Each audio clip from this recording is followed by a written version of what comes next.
Ladies and gentlemen, we are about to begin our session titled Politics and Pakistani English Language Poet. You're requested to put your mobile phones on silent. There will be a question and answer session at the end. Our moderator for this session is Khayyam Mushir. He's a columnist for the Daily News, and he has contributed articles on various themes including art, literature, politics, and current affairs. Khayyam has also worked in national and international development with Action Aid and Plan International in Pakistan and Afghanistan, and with the charity sector in the UK. He is trained as a chartered accountant and currently works for an international accounting firm. Over to you, sir. Thank you. Good afternoon, ladies and gentlemen, and I welcome you to this session on politics and the Pakistani English language poet. What the session is about, art and the various modes of artistic expression, be it film, theatre and literature, including poetry and prose, have since long been employed as a vehicle for expressing political dissent, political agitation, capturing the spirit of political movements across the world. And what we're going to try and find out today is its presence or its absence in the Pakistani English language poetic idiom. And for that, I would like to welcome both my panelists. First of all, Mr. Salman Tarek Kureshi, a prolific poet, social and political commentator, writes regularly for the Daily Dawn and the News, the Daily Times. Has been published in magazines in North America, across the world actually, and has published various anthologies of poems in the English language. Welcome, sir. Thank you for being here.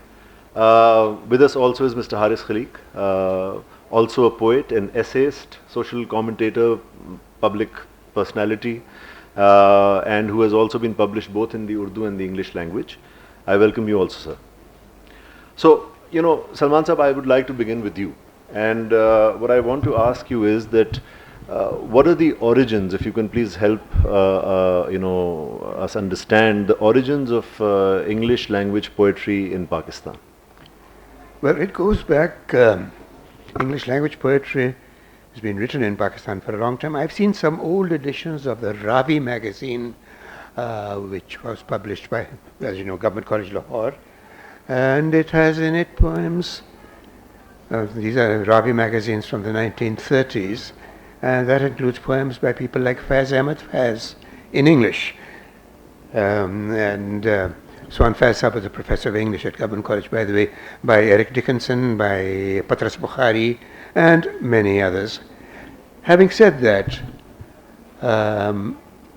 if we come to the post-partition era, which is what we really want to talk about when we talk about Pakistanis, there are numerous names that comes across, Shahid Sarwardi, Riaz Khadir, so on. I'm not too concerned with that. The first real poet who matters in Pakistani English language writing is Zulfikar Ghaus, and that is the first name that will come to anybody's mind who writes poetry in English in Pakistan. Zulfikar Ghaus, interestingly enough, is the classic expatriate. He moved from his native Sialkot to Bombay, then came to Pakistan briefly and moved to England. And when I met him, he was living in Putney in London, where he had been many years. And at that time I was a youngster, he was not. And later from Putney he moved to South America, where he lives now. Zulfikar Ghaus is a considerable writer, and to say that he's unaware of Pakistan is unfair, despite his being an expat, because his novel, The Murder of Aziz Beg, gives a very detailed, very nuanced picture of Pakistani rural life. However, in his poetry, Zulfikar Sahab avoided political comment entirely and consciously. I in fact got into a debate with him in one of the Karachi literature festivals where I happened to be and he happened to be in the same session, where he announced very clearly, I do not believe in writing for the masses. I am writing for the elite and that's that. Fine. We are up to the same dichotomy that is there in Urdu writing between the Progressive Writers Association at one extreme and the Halqa Arbab-e-Zawq at the other extreme. He believed himself that he was writing art for art's sake for the elite. Does that influence the rest of us? Possibly. I cannot deny that fact. But Zulfikar Ghaus has been influenced on everybody writing in English. If we move on, however, where the thing starts to take place is in the 60s and 70s, my own formative years. You have three basic central figures in English. Daud Kamal in Peshawar, Alamgir Hashmi here, four I should say, Tawfiq Rafat in Lahore, and the question is a moot one in Karachi, which I'll come to in a minute. It's a moot question between Adrian Hussain and Maki Qureshi. Maki Qureshi is the greater poet, and perhaps the finest poet written in English in Pakistan, in my view. But her influence on others is negligible. She was a lone person. She was a teacher, but she was a lone person. She had little influence on others. Adrian, however, sought influence. I'm talking about Karachi, this Karachi scene right now. And Adrian and I actually, in a small way, used to run a forum called Mixed Voices. This is, I think it is an important event, an important formative node in English language poetry in Pakistan. And that was a multilingual forum because writers in Urdu, Pashto, even Gujarati, Punjabi, the late Sara Shagufta in Punjabi, Shanun Hakti, John Elia, ऐसे आते थे उर्दू में जो लिखते थे बड़े मशहूर शायर और अदीब और so on, or those of us who wrote in English. That's an important influence in the Karachi scene, that group rather than, but Adrian through that group. And I will return to the figure of Adrian a little later. His name is Akbar Hussain, by the way, Adrian Takhallus tha unka. We come to Tawfiq Rafat here in Lahore. Perhaps the most influential single poet in the English language in Pakistan in that period. And I think Tawfiq's influence is not always the healthiest, if I'm very honest. He had this belief in something he called Pakistaniyat, I should say, that the poem must reflect the environment, particularly of Punjab, where he lived, which is fine by me. My own poetry also reflects the environment in which I live, which is Karachi or Sindh or Baloch or whatever. And so it should. But when you make that into a kind of gospel, to my mind, it reduces the value of the verse. And particularly when I used to find it sometimes tiresome, the very time Tawfiq wrote of ducks, we had to shoot them.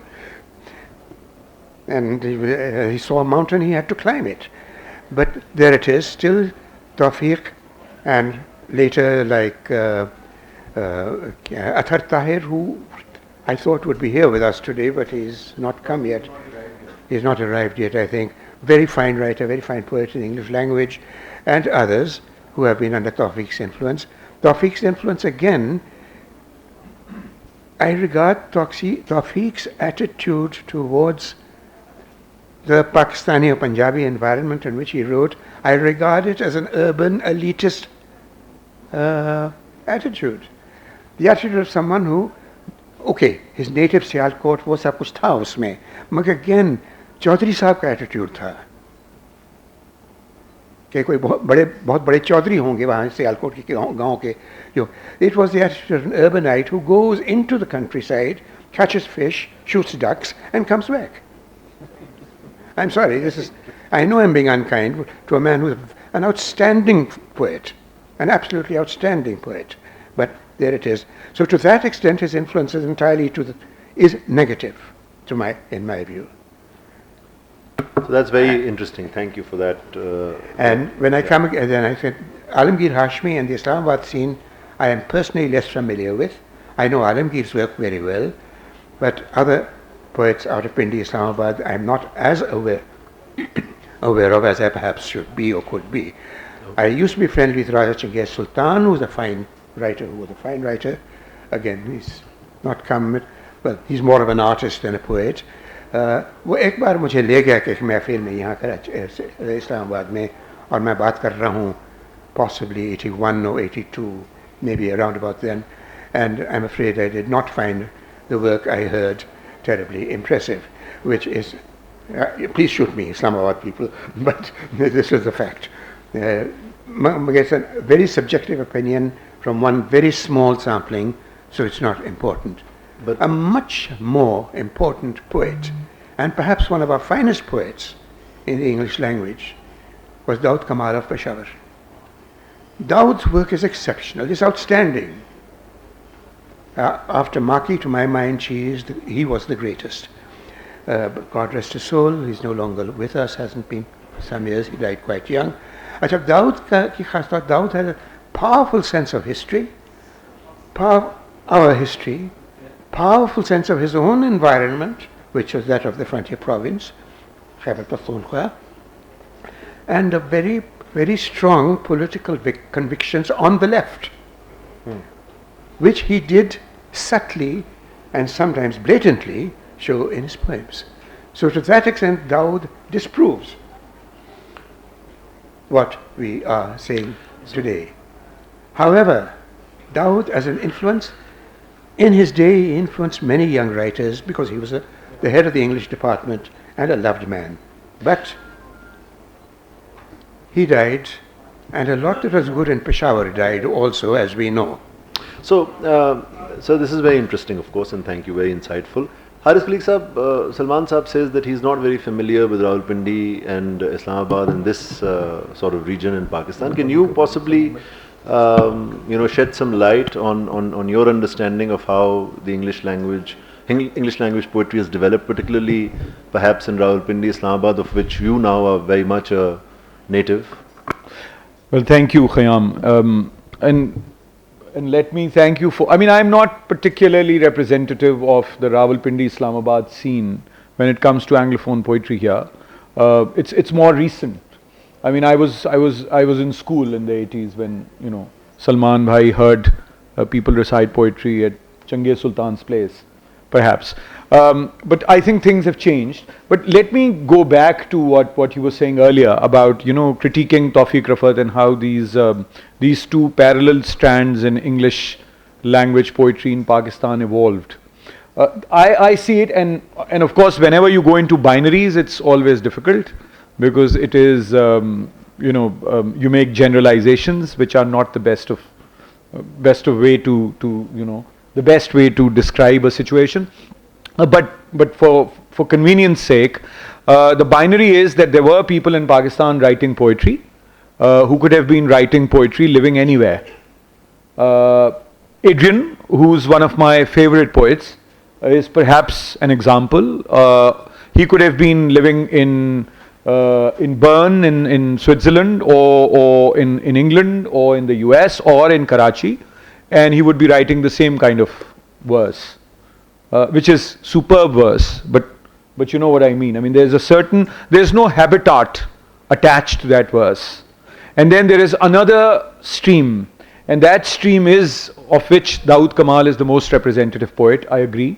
And Maki in a certain way, yes. It's very interesting that, Salman Tarek Kureshi himself is one of my really, favorite poets, but he mentions the two poets who are less talked about when speaking about Anglophone Pakistani verse compared to Tawfiq Rafat, and those two are actually very important poets, both Daud Kamal and Maki Kureshi. And Maki has this certain urban flavor, as it were, which you find in very few poets. For example, Curfew Summers, and there is a lot of political commentary. It's not actually it is not comparable to how Faiz or Jalib or Sheikh Ayaz would do it in Urdu and Sindhi, but there is political comment there. And Daud Kamal, as we know, that was a fascinating poet. So these two streams now merge at when we are writing, where you have both. There's this universality of expression perhaps has become irrelevant, because the whole, the body of literature everywhere is being contextualized. So it is a context, it is in a certain context in which we write, and we are very comfortable with that. And I think Salman Bhai also said something really important, that Tawfiq Rafat and people, Zulfikar Ghaus, yes, of course, but that's I think it's the same generation as Tawfiq Rafat, and so Tawfiq Rafat was actually a few years older than Zulfikar Ghaus, but these people were influenced by a certain kind of Anglophone writing in South Asia, which was essentially colonial in nature, and I mean, some of us who come from multilingual backgrounds, I mean, honestly speaking, I am more influenced by poets writing in other languages than English. I mean, you can write in English, but you can be influenced by people who write in Punjabi or Persian or Urdu.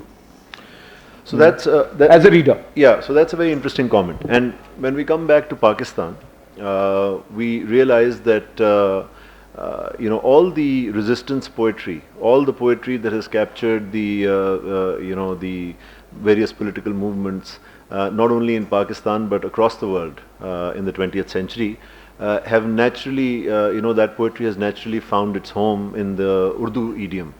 And in the regional language idiom. So you have great poets like Fehmida Riaz and Faiz Ahmed Faiz and Habib Jalib. In Urdu you have Ustad Daman in Punjabi, you have Sheikh Ayaz in Sindhi.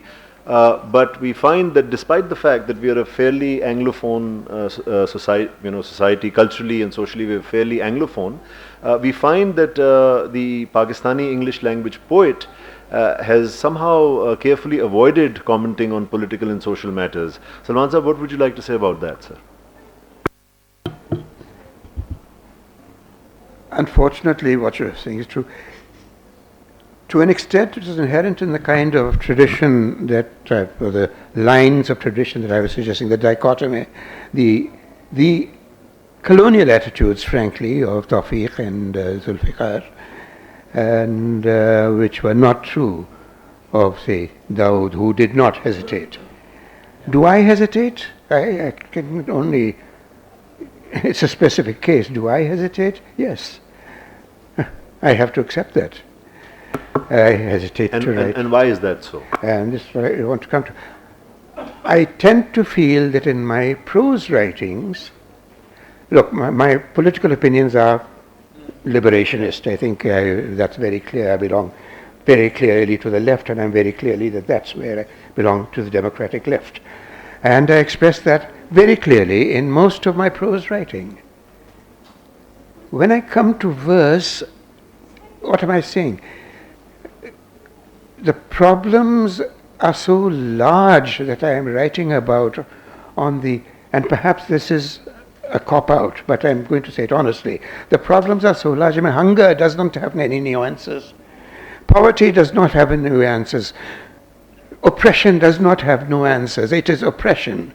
Boots stamp on human faces. There is no nuance there. So when you come to writing, when you write in prose, you don't need the nuance. Yep. When you come to poetry, okay, that's a more delicate work of art. It's not as rough-hewn as prose. It's harder in that delicate environment to write of the kind of brute facts that we live amongst in this country and in this time. What? Please. No, I was saying something. You were saying something? No. So over to you. I'm only going to say that Haris is the exception to what I'm saying. So, and we're going to come to that. But Salman Sahab, of course, agrees with the fact that all our, political agitation and poetry is primarily not in English. And why do you think that is the case? I mean, you've met English language poets in Pakistan. You are their contemporary. You yourself, I don't want to come to your writing right now immediately, but of course you understand the history of the development of the English language poetry. Why do you think that this why this phenomena? Why are politics and social issues missing largely from the English language poets? Because I think English is going through a process of naturalization in Pakistan, for want of a better term.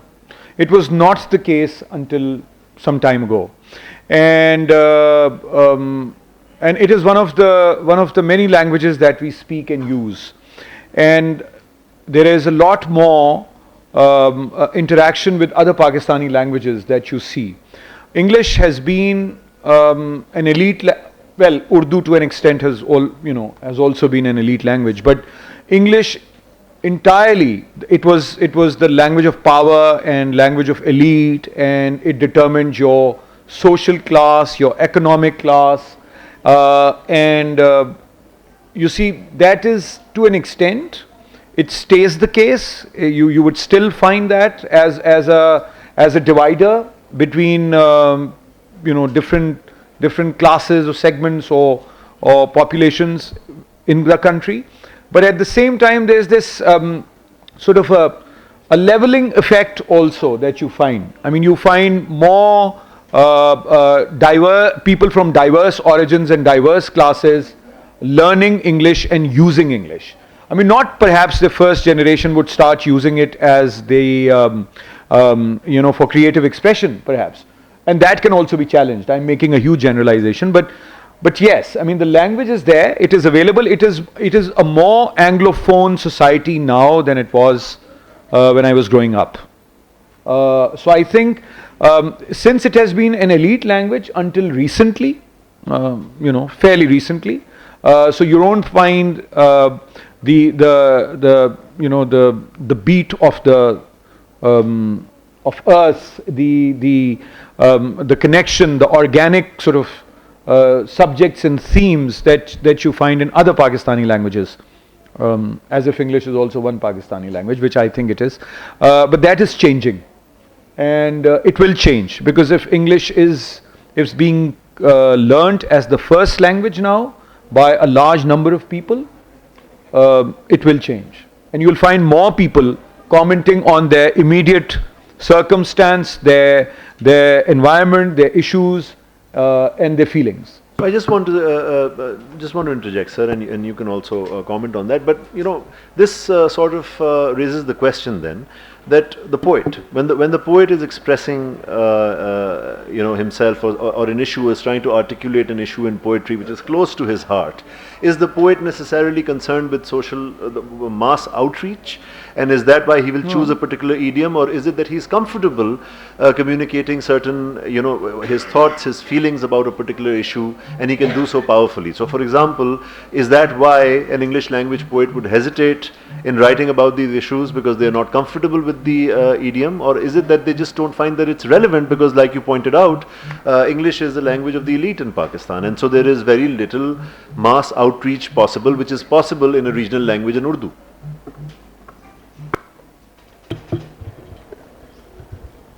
I was going to endorse what Haris had said, but let me move to your point and add to it a little, but that will come in this. Yes, of course, English is the language of the elite. I think that's there. There are more and more elite, but as Haris has rightly said, it is a Pakistani language and is being used more and more at every level of society. So to that extent, it's percolating through. And they would go back possibly 100+ years and say that was also the case with Urdu, at least in the region which is now Pakistan. It has also, today Punjab writes in Urdu, not in Punjabi. And rightly or wrongly, when they write in Punjabi also certainly, but Punjab is the center of Urdu language writing, not Karachi. So Urdu has been naturalized over the last 100-odd years. English is being naturalized. It's coming down from its elite pedestal. And there are younger writers today writing in English that I'm aware of. And I would, Haris, of course, is younger than me, but not the younger writers I'm talking about, who writes in English and in Urdu and in Punjabi. And there are younger writers still, I know, who are writing poetry in Anglophone poetry, But there is still that perception that जब मैं लिखूंगा अंग्रेजी में पढ़ेगा कौन? कितने लोग पढ़ पाएंगे? मैंने छापनी है नज़म कभी, मैं चाहता हूँ कि छपे ताकि लोग पढ़ें, मगर कितने हैं पढ़ने वाले यहाँ? My anthology published by Oxford University Press in 1997 called Landscapes of the Mind was considered a bestseller. It sold 1,500 copies. 2 printings. अरे वाह.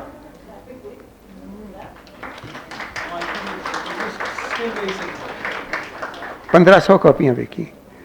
अगर मैं किसी if I write to a publisher overseas and say that I want to publish this as an original work, they say we will not publish any work that is published in a magazine that is published in an issue of more than 5,000.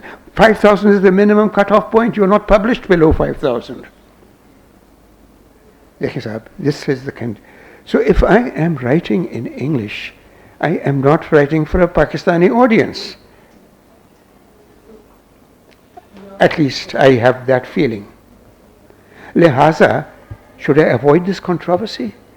I am not saying I think like that. I don't. मगर कहीं पीछे ज़हन के ये बात तो नहीं खटक रही? ये आया पढ़ेगा कौन? And most of us most Anglophone writers, to be honest, are aiming at being published not even so much in the US and England, but in India, where a publishing 10,000 is a normal publishing thing in the English language, जो कि हमारे यहाँ 1,000 है.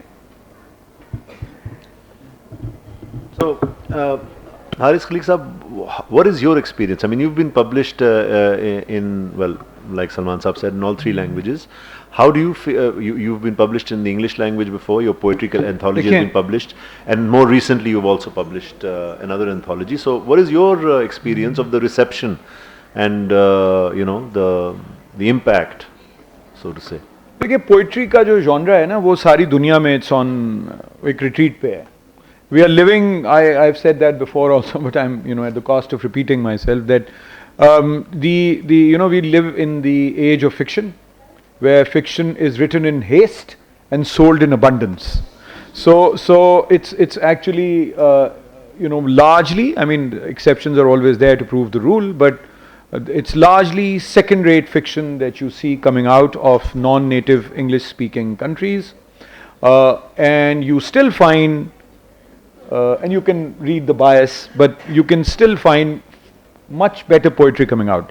But poetry is on a sort of it's something that people want to listen to, and people want to read also, but it's not sold like fiction is sold or even non-fiction is sold.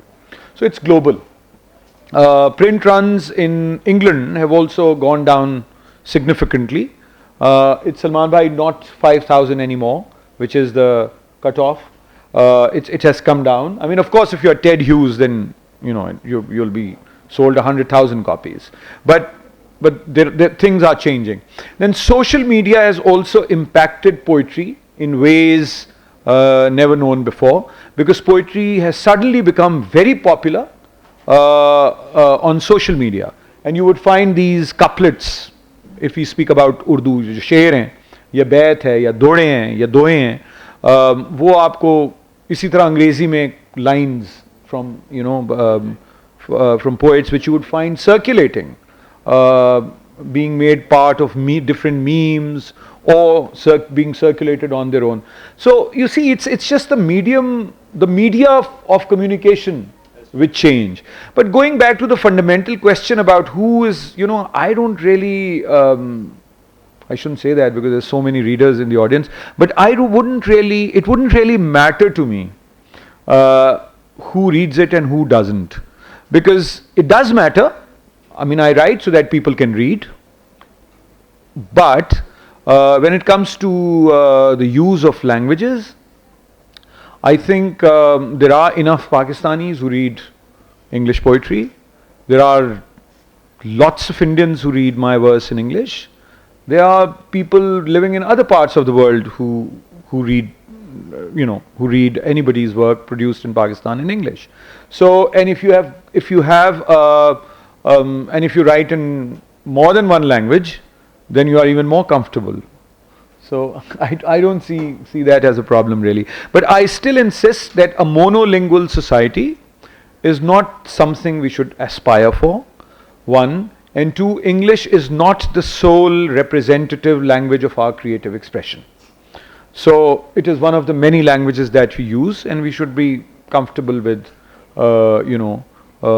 in living in a multilingual society. It makes us more diverse, more plural, and more interesting.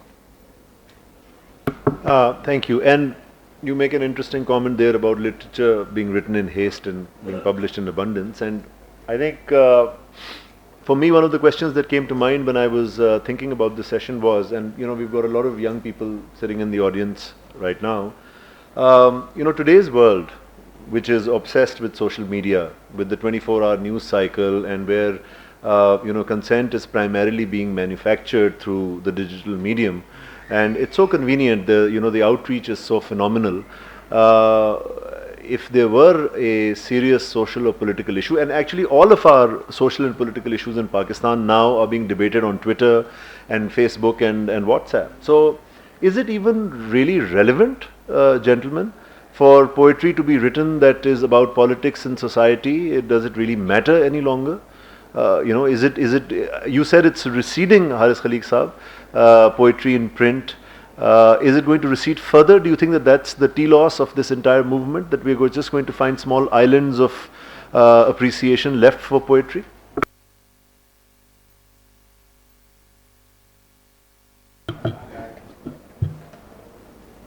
The role of social media, of course, is not just on poetry. To my mind, social media has brutalized politics. Brutalized. Oversimplified, because those expositions, those expostulations that you find do not permit of any nuance, do not permit of any shades of meaning at all. They are crude. They are crudities, much of it. I don't want to write off the whole thing, because in between I also subscribe to social media, so okay, so that's going to happen. But it's few and far between which you can find of interest. Where do we stand? Is poetry relevant at all in the age of social media? There is a lot more poetry being published around the world than there ever was online. Let's not forget that. Is the quality the kind that I would find interesting to read or not? I don't know. I read what I find interesting. I will not read what I do not find interesting. So it's hard for me to say whether that is more or less than there was before. सिर्फ मैं ये कह सकूँगा कि poetry will become less and less relevant if it ignores the new media that are available. If we poets ignore it and let only the charlatan poets use it, then yes, poetry will die. And that is already happening.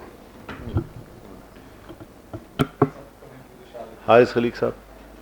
I mean, you're also somebody who has embraced, the evolution of media. So you're fairly, you're fairly tech savvy. No, I'm not Twitter savvy at all. So yes, that's because you still don't have a Twitter Facebook, account. yes, because you can you get connected to your friends and family living abroad. But I know the importance. I mean, I realize the importance of social media and realize the importance of Twitter or Facebook or any other WhatsApp groups. But I still insist that these are all media. ये मुख्तलिफ medium है, जो content है, जो substance है, वही matter करता है at the end of the day. And I totally agree. I mean, I've seen last night, yesterday, I mean, that, the first and the last speech made in the United Nations General Assembly. So it's just complete, there's this frenzy in social media. And you'd find the same happening for whichever side you take. And it has actually बहुत ही there's a lack of sense of history. There's things are far more complex than they are presented in social media. लेकिन ये वक्त इस इंसानी तारीख में इस तरह के बहुत से वक्त आते हैं और गुजर जाते हैं. जो सब्सटेंस होता है वो सब्सटेंस होता है. होमर है, ल्यूक्रिशियस है, हाफिज है, गालिब है, राशिद है, तौफीक रफ़त, दाऊद कमाल, यानी ये लोग तो यहाँ मौजूद नहीं है जिनके बारे में गुफ्तगू हो रही है. मेरा ख्याल है ये मीडियम से मैं इतना परेशान नहीं होता माजरत के साथ. मतलब it is important that we all use new mediums, यानी all what is being made available to us, but that is not the only determining factor whether poetry will survive the test of time or not. I think it will. It may, जो issue है वो ये कि genres हो सकता है कि उसमें असनाफ बदल जाएं, फॉर्म्स चेंज हो जाएं, थॉट प्रोसेसेस जो हैं वो अपने वक्त के मुताबिक बदलते रहते हैं. दुनिया एक तरह से सोच रही होती है, एक कलेक्टिव जो हमारी साइकी है वो बदलती रहती है, लेकिन उसके मुख्तलिफ असनाफ सुखन जिसे हम कहते हैं ना, वो बदल सकते हैं, लेकिन शायरी कहीं नहीं जाती है, जैसे किताब कहीं नहीं जाती. Thank you. And you know, it's interesting that you point out that you are not concerned with the medium, and that is very true, because as Salman Saab and I were discussing before this session, we agreed that you are perhaps the only contemporary English language, I think you're the only English language poet in Pakistan who has published an anthology that is entirely devoted to politics, political comment, social comment, and you've done that with No Fortunes to Tell. And so it's very interesting for me, because having read your previous English language collections, I know that you've done that in Urdu. Your poetry has always focused on social and political issues, social issues in particular, and your poetry is very vivid, and you've captured that with No Fortunes to Tell. So first of all, what made you come up with this anthology of poems where there is, which are, there's all across that entire collection, there is political comment and social comment. What was the inspiration behind it? And if you can please tell us. Inspiration in terms of, this is what we experience, and I write what I experience. So I think the inspiration was what we see around us.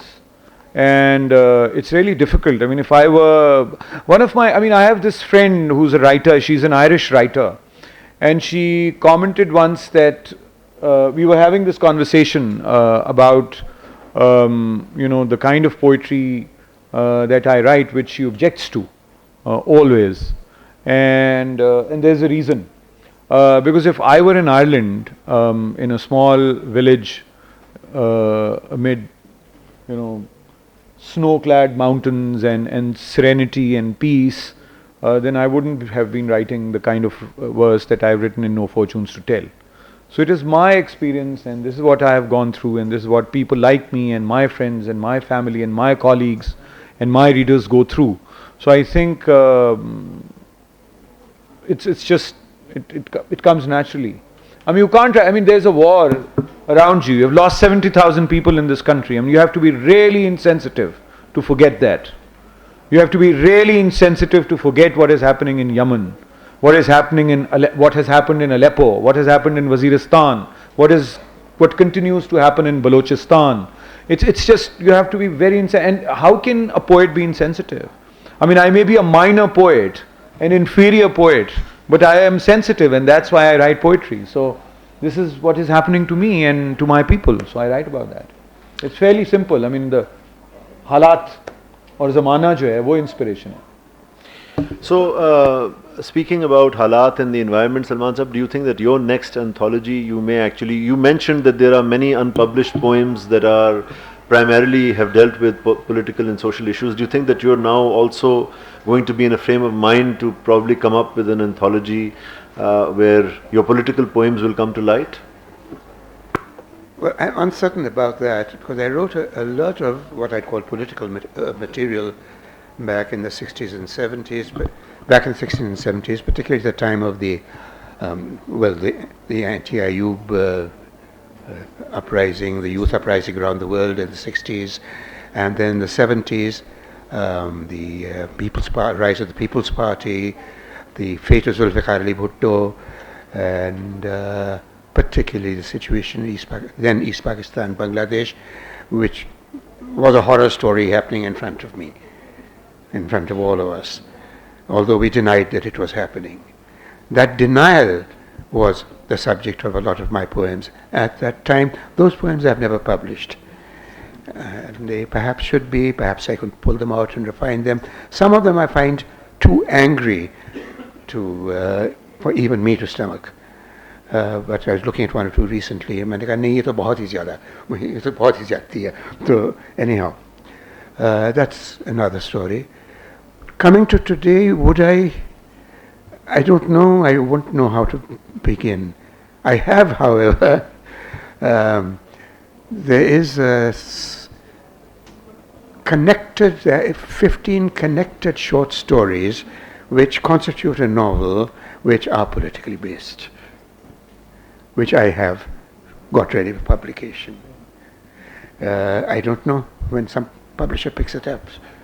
So, and that is almost ready for publication.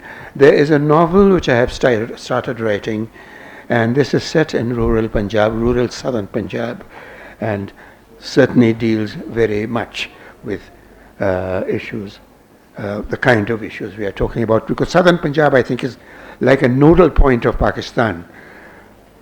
That's where everything branches out from. Culturally, it's probably what the Greeks called omphalos, the literal navel of Pakistan. The Greeks used the sense navel not in the sense of just the knee, but in the sense of the center from which everything was moving out and came in. And they said that was on Mount Parnassus. It's the same way, I think, with southern Punjab and the Bahawalpur region particularly. It's a Saraiki language, which is a language spoken in all the provinces. The only language spoken in all 4 provinces of Pakistan. So I think that is a good place for me to choose, and this novel is set in that. I hope I can finish it before I stop writing. Thank you, sir. Harith Khalique Saab, now you've published No Fortunes to Tell, and that's fairly recent.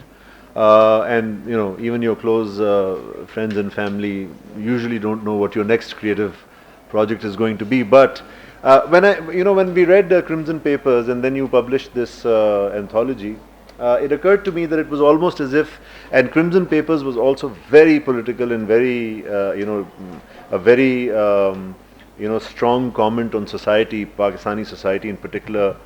But it almost felt as if there were some feelings that had been, left unsaid, and that's what No Fortunes to Tell appears to have completed for you. When you look at yourself as an English language poet going further, is this now, because it's happening all around you and this is something that concerns you, is that the kind of poetry that we should expect from you in the future also in the English language idiom? You see, I am a Pakistani poet who writes in different languages. So it is not, so poetry comes first and language becomes incidental in art. And I think it is important to recognize that. So you are a poet first and then you are a poet in any language that you choose to write in. I don't know what I'm going to write next. There are things in the pipeline, of course, part political, part personal. Well, political is, I don't know, that's there. But part political, all poetry is love poetry, as somebody said, and anything that concerns you enough and you're passionate enough about that thing, then you write poetry about it. So, but in terms of, there's no connection between Crimson Papers and No Fortunes to Tell. There's a connection, the only connection is that it is the same writer. And if you allow me, in just quickly I tell you why. Because Crimson Papers is a book about suffering and creativity in Pakistan. Struggle, suffering and creativity in Pakistan. No Fortunes to Tell, if you look at the content of and it is not, of course, designed like, was not designed like that, but that is how it has come out. It is actually a more general global comment. So it begins from Pakistan, but actually goes to places that I've mentioned earlier, all across, and it goes back into the history and then comes back, and I think, and it's actually the inspiration for No Fortunes to Tell was Seven Sharif. So you find a long poem in this collection, which has 12 parts, and that was the bomb blast in Seven Sharif 3 years ago, 3 or a little more, which was the inspiration for this work. And Crimson Papers was a purely rational, I mean it was very emotional because I'm kind of not perfectly rational, but essentially it is a serious prose work. I mean, at least I would like to see it as a serious prose work. But there's Seven Sharif, and then I go back to Karbala, and then come back to Aleppo, and then to Balochistan, and so I think it's more wide. No Fortunes Tell has wider themes. I think because we've touched upon No Fortunes to Tell, and before I open the floor to the audience for their questions, perhaps you would like to recite a poem from No Fortunes to Tell, and I'm conveniently carrying a copy Salman here. bhai agar ijazat de. And Salman bhai's permission, of course. Very छोटी, इसमें से कोई निकाल दें छोटी सी ना, मैं खुद ही निकाल लें। क्योंकि ये लंबी तो नहीं हो सकता ना, वक्त नहीं है। आप हेल्प करें। You see, let me.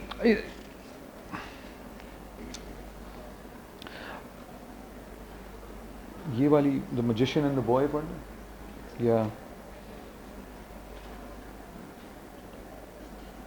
You see, I mean, these are parts छोटे हैं लेकिन लंबी नज़में। एक इसमें से मैं आपको सुनाता हूँ जो आप में से कुछ लोगों ने पहले सुनी हुई है. I can recognize some faces. It's called The Magician and the Boy, Waziristan. Stony winter morning, mist. Half awake, the magician answered the hurried knock at the front door. The boy, covered in dust, smell, carried a cumbrous sack on his back. Coarse jute threads, interwoven. A flexible metal strip looped round the mouth of the sack. The boy looked straight into the magician's eyes. I come from far. I remember watching you in the circus with my father.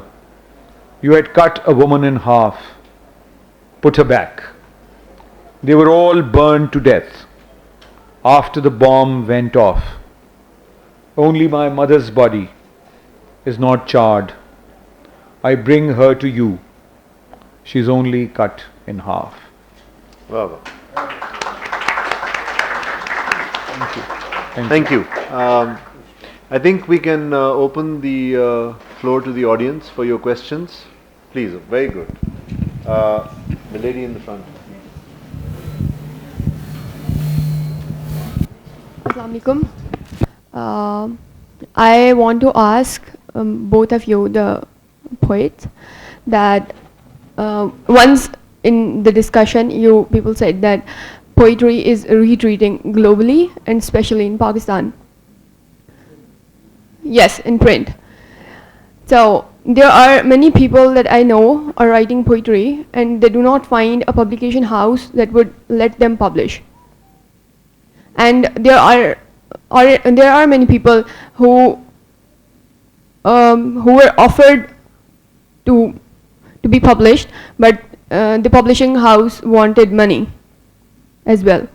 So I ask you that in this situation, how can you help those young poets? I have another question, that in Rawalpindi, Islamabad, there aren't many, or I must say not one poetry club. There isn't any poetry club that I know of. for last 3 months I have been trying to find a poetry club, but I wasn't able to find one. So, Okay, so what is your question? so I want to ask that, You want... yeah, Sure. I want to ask people to let me know about that too. Okay, thank you. Can we, quickly also have another... we can take 2-3 questions, but if you can keep them brief, please, I would be very grateful. Well, I'll try to be as much brief as possible. Thank you. I grew up in a Punjabi village, and I have over the years trained myself to read English prose, but I have not been able to train myself enough to read English poetry. Could it be the reason that English poetry and English poets in Pakistan have not been able to invent or formulate a system of powerful symbols, metaphors, to which I can relate? Like I'm quite at ease with reading poetry, prose, but that's not the case with poetry. How can I attribute this difference to it? Obviously, but even when I try, I do not find myself. I do not find the poetry relatable. Could this be attributed to the Thank you. We understand. to meager symbols? Thank you. Yes, we understand. Shamim Saab, can I just ask Shamim Saab, and then we'll answer and go to the next round of questions. My of course, question you too as well. Yeah. My question relates to the social media. I was told just that there is more poetry on social media being circulated than in print. I wonder about this because in my humble view, social media is full of muck. There is so much of muck there is so much of plagiarization. And also, the surprising thing is that so much of poetry is published in the name it was not originally. For example, Allama Iqbal, who has not said that poetry. So my question is, why do you think there is a motive for the people to get published on social media? Gentlemen, if you can, so all 3 questions.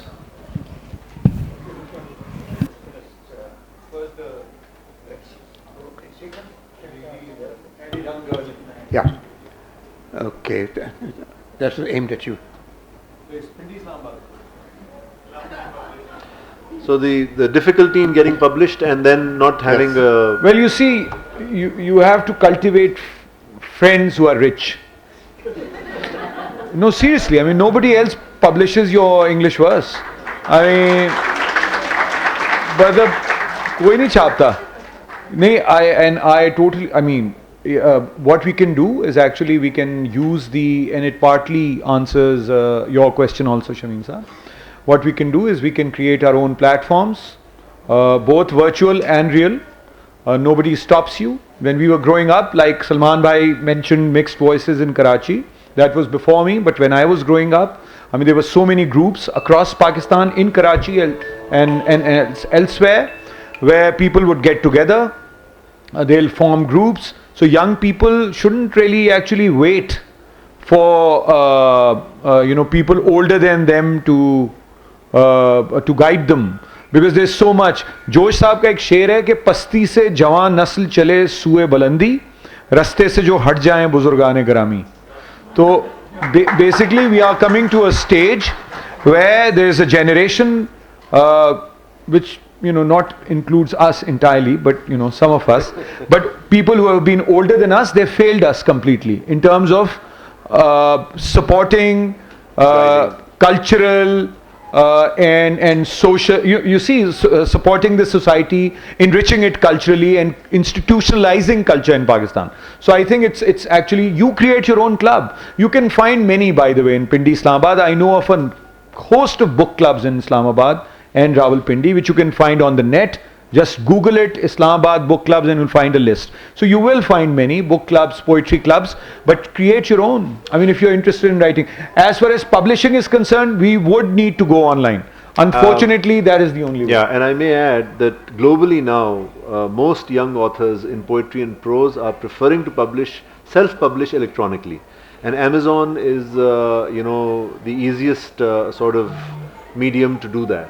It's very easy. And self-publishing is not vanity publishing. It's not vanity publishing. I mean, we should be able to distinguish. Many people are just not it does cost money. You're right, but it's fairly cheaper and easier, sir, than going to a publishing house and wading through that. Particularly for poetry, Yeah, because for particularly for fiction it's a poetry. different scene altogether. Yeah. And then of course there was कोई the सवाल था आमिश हाँ your question was that how can you cultivate or develop the appreciation of work. personally feel that English poetry in Pakistan lacks a system of powerful symbols to which somebody who grew up in rural Punjab could relate. Well, I think you should read Tawfiq Rafat's poems. I mean, we have critiqued Tawfiq Rafat quite enough towards the beginning of this session. But there is a poem, for instance, where there's a flood in the village. Or there's a poem about these, people, masons who are doing some brickwork. So I don't think that's entirely true, I'm afraid. And there are very strong symbols. Since the program was about politics and Pakistani English language poet, so there was a critique that in that context Salman Bhai offered that critique. Otherwise, Tawfiq Rafat has very powerful symbols which totally capture the feeling and the habitat of rural Punjab. And then there are yes. more questions coming up there, but I think Shamim Saab's question also. Yes. Shamim Saab, with respect, yes, absolute muck on the online, I agree. And if I were to walk around and look at a typical news stall with the magazines in it before the internet, in let's say an American town or a British town, I would find muck in those magazines also. Muck is always there, you can't get away from it. You've got to choose, go through the garbage and find the diamonds. Somewhere they are there.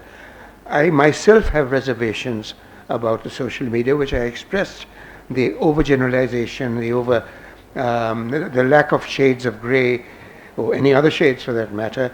But I have those reservations, but I also appreciate that is the way of the future. And if we write it off now, its quality is not going to get there. Couple of young people back there. So much of it's unreliable. Yeah. It is started. 400 साल पहले 400 साल printing भी तो unreliable था ना. Acha. I'm not making it up. You can find when printing press was invented, we had the same debate. So you're absolutely correct that this is very confusing, but ये cycles होते हैं, निकल आएंगे Yeah, I इसमें know. से. We have two very eager young girls in the back. Please, first Right the at the back. first the young girl in the front. No. Yes, you. My question is that I've got two questions. My first question is, can you please make some poetries for students in school so they can also learn? And my second question is, how long does it take you to make a poetry? Very good. and the young girl in the back. I just want to add, these kids are here from Mushir to attend it. All the way from Mushir, they wanted to know what is. Good afternoon, sir. I would like to ask a question from Sir Kureshi. My question is, you should make poems for some children so they can, stories and poetries for children so they can read. Very good. So that's to both of you, gentlemen.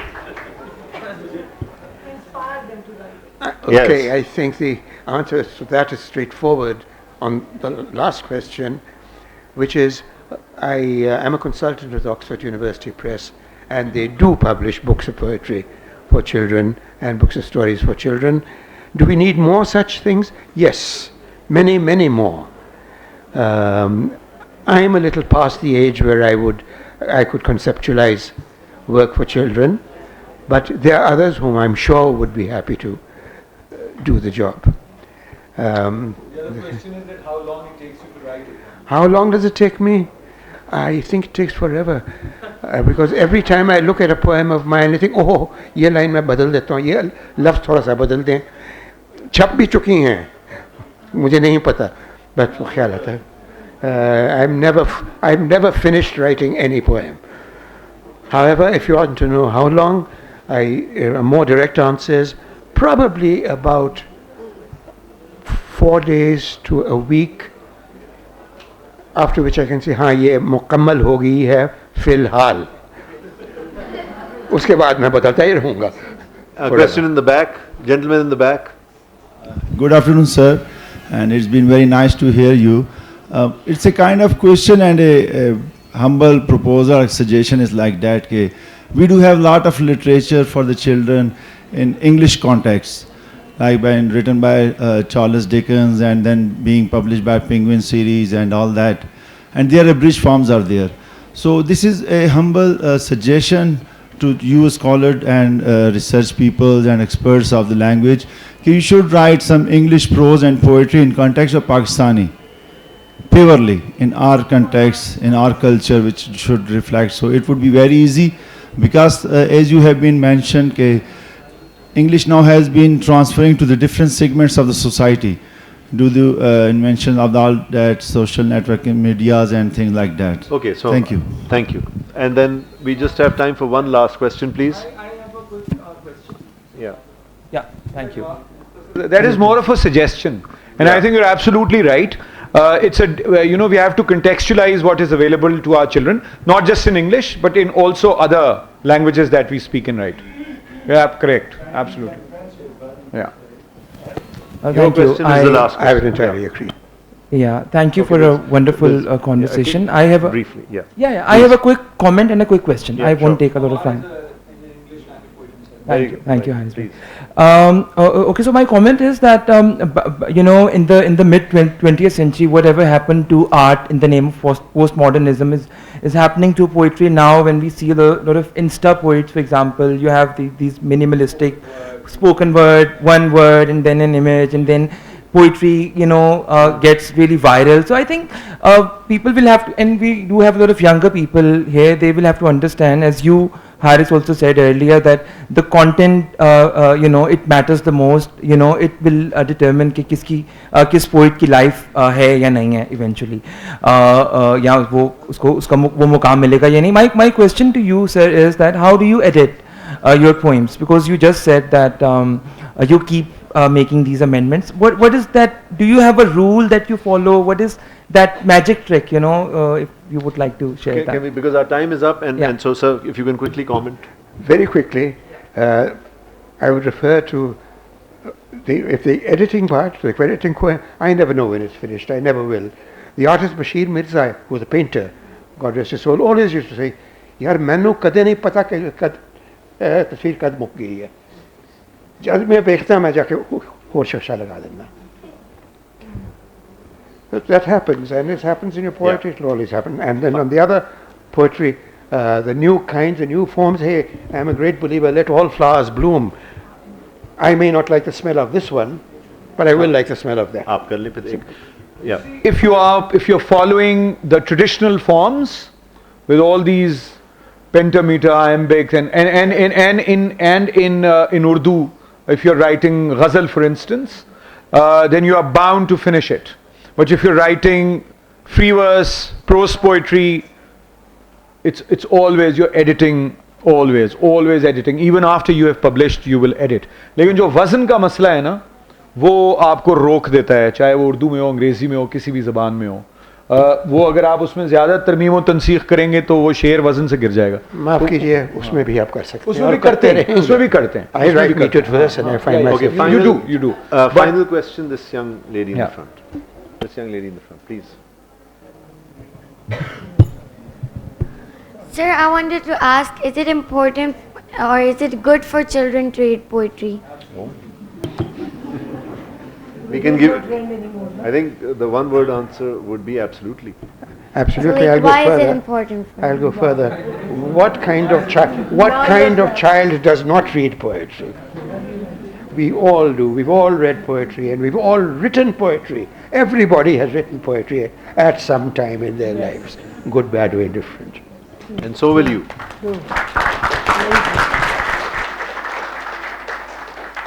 Thank you, panel, for your contributions, for your insightful comments and the discussion. Thank you very much. Thank you, audience. Thank you for being a very patient audience and for all your interest. And Khuda Hafiz.